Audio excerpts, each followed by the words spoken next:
তারেক রহমানের নির্বাচনে এখানে সাধারণ জনগণের মতামত নিয়ে আজকে আমি আপনাদের কাছে এই মুহূর্তে হাজির হয়েছি। আমি এই মুহূর্তে যাচ্ছি সাধারণ জনগণের মতামত নিয়ে।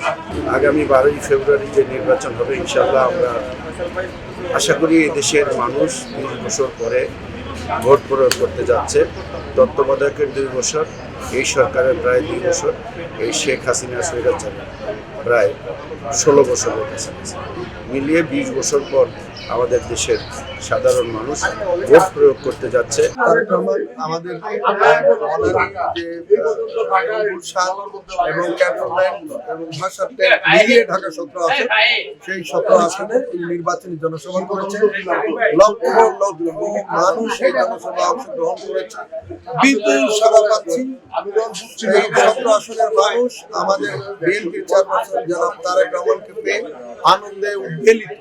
তারা আমরা গৌরবান্বিত যে এরকম একজন রাজপথের নির্যাতিত নেতা, এবং আজকে তারেক রহমান শুধু বাংলাদেশের নেতা না, আপনারা দেখেছেন ওনাকে যখন খুনি হাসিনা সরকার অত্যাচার নির্যাতন করছে, সেই নির্যাতনের প্রেক্ষিতে একটা পর্যায়ে তাকে বিদেশে পাঠিয়েছে। সেখান থেকে জাতীয়তাবাদী দলকে সুসংগঠিত করে তিনি সারা বাংলাদেশের ছাত্রছাত্রী এবং সাধারণ মানুষদেরকে ঐক্যবদ্ধ করে উনি খুনি হাসিনার বিরুদ্ধে আন্দোলন, জুলাই বিপ্লব আন্দোলন করে আল্লাহর অশেষ রহমতে সেটা সাকসেসফুল হয়েছেন। বিভিন্ন এলাকায় আমরা ভালো সাড়া পেয়েছি। 17 আসনের নির্বাচনী এলাকায় সব জায়গায় সাড়া পেয়েছি। যেখানেই গেছি সেখানেই ইনশাআল্লাহ আমরা ডোর টু ডোর ভাই, এবং প্রত্যেক মহল্লা এলাকায় মার্কেটে সব জায়গায় ইনশাআল্লাহ আমাদের পরিচালনা করার টাইমে সবাই বলছে আমরা তারেক রহমান সাহেবকে একটা ভোট দেব। এই কারণে তারেক রহমান সাহেব ঢাকা 17 আসনে এমপি হবে, প্রধানমন্ত্রী, বাংলাদেশের প্রধানমন্ত্রী হবে তারেক রহমান সাহেব।